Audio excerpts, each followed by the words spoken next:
Ya, akhirnya kita sudah mendapatkan data ekonomi yaitu terkait dengan inflasi dan gambaran persis dengan apa yang kita kemarin bahas ya, skenario-skenario yang sudah kita sampaikan dan juga kekhawatiran apa yang perlu diwaspadai. Nah, kira-kira apa selanjutnya setelah data inflasi ini? Dan bagaimana pandangan bagi para pelaku pasar termasuk para banker? Kira-kira apakah ini akan menjadi kesempatan atau peluang yang besar? Kelihatannya seperti itu. Dan ini dia ulasannya. Oke, yang pertama tentunya dikaitkan dengan data ekonomi, yaitu data inflasi yang ternyata tidak semenakutkan yang dikhawatirkan. Kemudian yang kedua tentunya efek dari data ekonomi tersebut, yang ternyata semakin mendorong ekspektasi penurunan suku bunga semakin tinggi. Jadi artinya di sini ada peluang untuk penurunan suku bunga, yaitu di bulan September, di mana itu adalah agenda FOMC yang terdekat setelah Agustus. Kemudian kita juga melihat di sini ada kabar yang baru terkait dengan dikeluarkannya Evergrande dari bursa Hong Kong. Dan ini berarti ya bisa dibilang salah satu cara untuk mungkin memangkas jalur yang dianggap membebani dari kinerja saham tersebut. Kira-kira apakah ini akan menjadi positif atau tidak? Kita lihat apakah ini akan memberikan dampak yang sangat signifikan terhadap ekonomi China atau justru akan menjadi bumerang untuk ekonomi China. Nah, kaitannya dengan data ekonomi tadi malam, kita sudah lihat di sini data core CPI tentunya rilis angka tahunan itu berada 3,1%. Naik dari ekspektasi 3,0% atau sedikit di atas ekspektasi, dan naik dari previousnya 2,9%. Sementara untuk basis tahunan yang CPI utama berada di 2,7%, relatif sedikit lebih rendah daripada ekspektasi 2,8%, dan kecenderungannya sama atau hampir tidak berubah dengan data bulan sebelumnya. Oke, sementara untuk basis bulanannya seperti yang Anda lihat, terjadi kenaikan untuk core CPI dan itu berada di 0,3% dari 0,2% sesuai ekspektasi. Sementara kalau untuk lihat dari data utama atau CPI utama, kelihatannya juga mengalami penurunan sesuai ekspektasi ke 0,2%. Nah, catatannya begini teman-teman, kalau misalkan lihat dari angka-angka tersebut, mungkin Anda akan berharap atau berpikir bahwa angka core CPI itu terlalu tinggi gitu ya, atau lebih tinggi daripada ekspektasi. Ingat yang kemarin sempat kita bahas di live streaming, termasuk juga di artikel dan juga termasuk di video fundamental kemarin. Saya sempat menegaskan bahwa kalau misalkan pun selisihnya hanya 0,1% dari ekspektasi, maka itu dianggapnya ya tidak terlalu semenakutkan itu. Ya, artinya tidak terlampau tinggi, tidak terjadi lonjakan yang menakutkan ataupun bahkan tidak mengkhawatirkan sehingga membuat Fed tetap pada jalur kemungkinan untuk pemangkasan suku bunga. Nah, ternyata resultnya adalah 3,1%, yang artinya dibandingkan ekspektasi itu hanya selisih 0,1%. Kecuali kalau kemarin ternyata terjadi kenaikan di atas 0,2% selisihnya, anggap saja misalkan jadi 3,2 ataupun 3,3%. Nah, sementara yang juga tak kalah penting adalah waktu kita lihat dari data CPI utama, yang notabene ternyata berada di angka 2,7%, dan berarti itu sesuai dengan angka bulan sebelumnya. Yang artinya lagi secara implisit ini memberikan kesan bahwa tidak ada pengaruh atau belum ada pengaruh signifikan dari dampak tarif.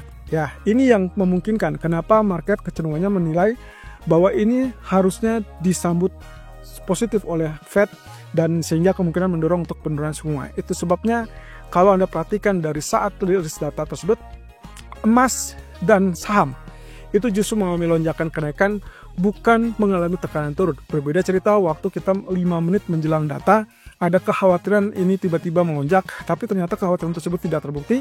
Jadi akhirnya yang tadinya penurunan langsung berbalik dengan kenaikan. Sehingga dengan demikian, kalau misalkan lihat seperti ini, case untuk cut rate di bulan September semakin kuat. Itu pula yang lagi-lagi pernah kita sampaikan bahwa itulah sinyal positif untuk emas ataupun bahkan saham. Nah, di sisi lain, ini adalah dampak dari data tersebut.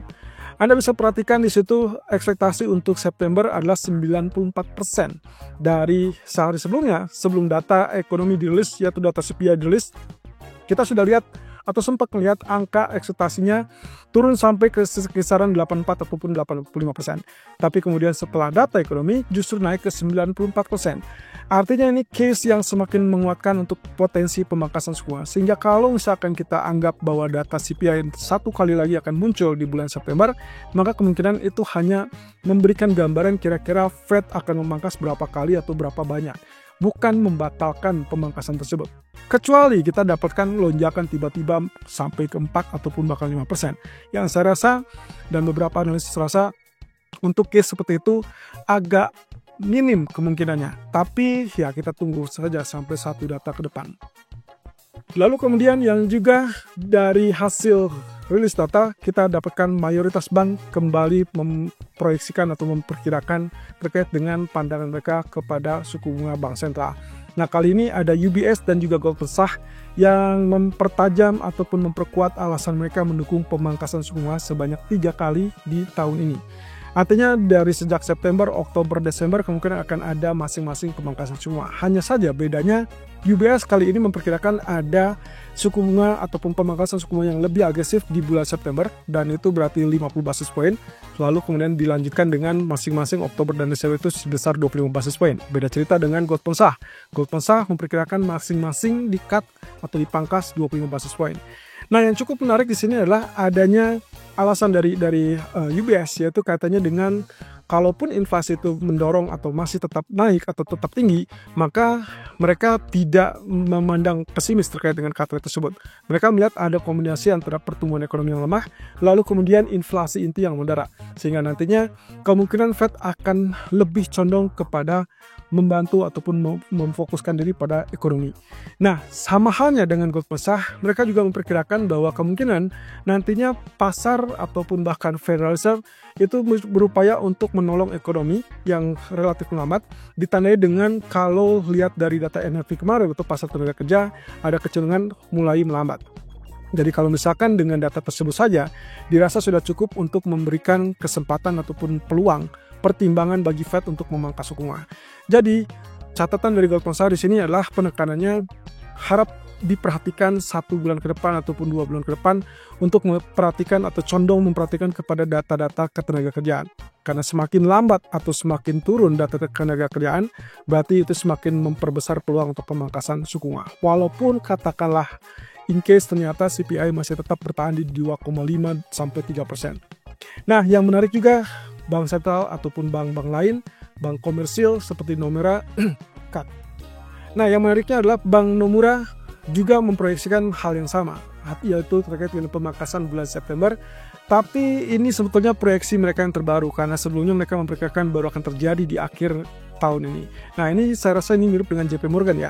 JP Morgan pun waktu sebelumnya mereka memperkirakan akan terjadi pemangkasan itu adalah di bulan Desember. Tapi kemarin, kurang lebih minggu lalu, sudah update dan perbarui kurang lebih menjadi September. Jadi, semakin banyak bank yang memandang kemungkinan bisa terjadi pemangkasan bulan September. Ini berarti Jackson Hole Symposium minggu depan saya rasa akan menjadi indikator yang menarik bagi kita semua trader untuk menantikan indikasi apa atau indikator apa yang akan disampaikan oleh Jerome Powell.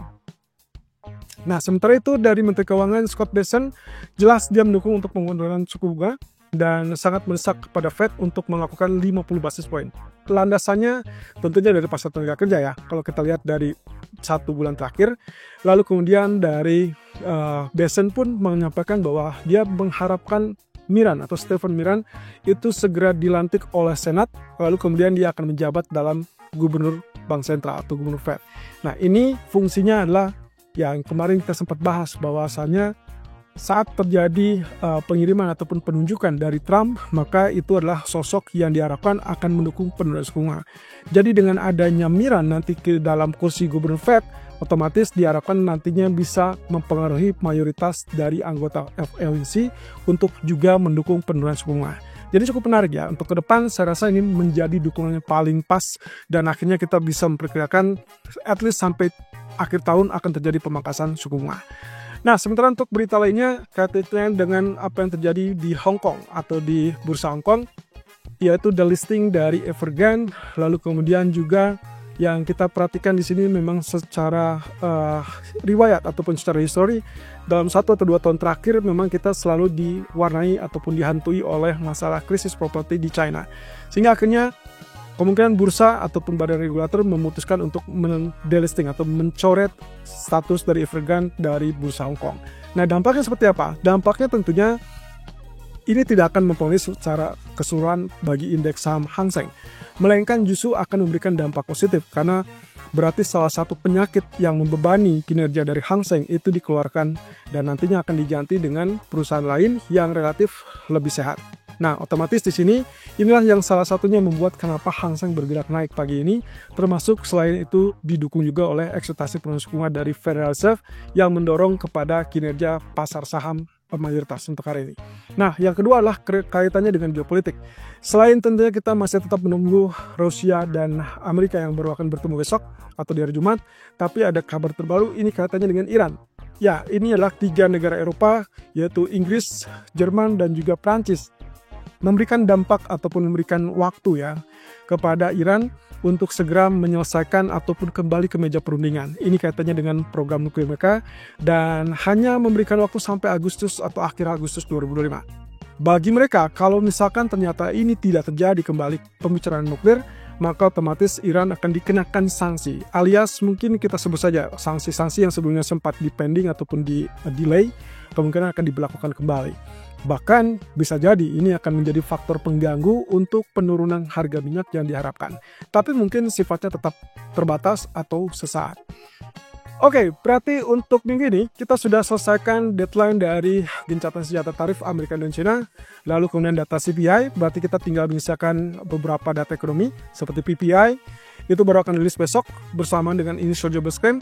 Kemudian ada retail sales dari Amerika di hari Jumat, kemudian ada data GDP dari zona Inggris dan juga zona Eropa.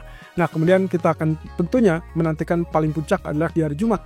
Itu kaitannya dengan pertemuan antara Amerika dan juga Rusia. Tapi apakah ini akan melibatkan langsung Ukraina?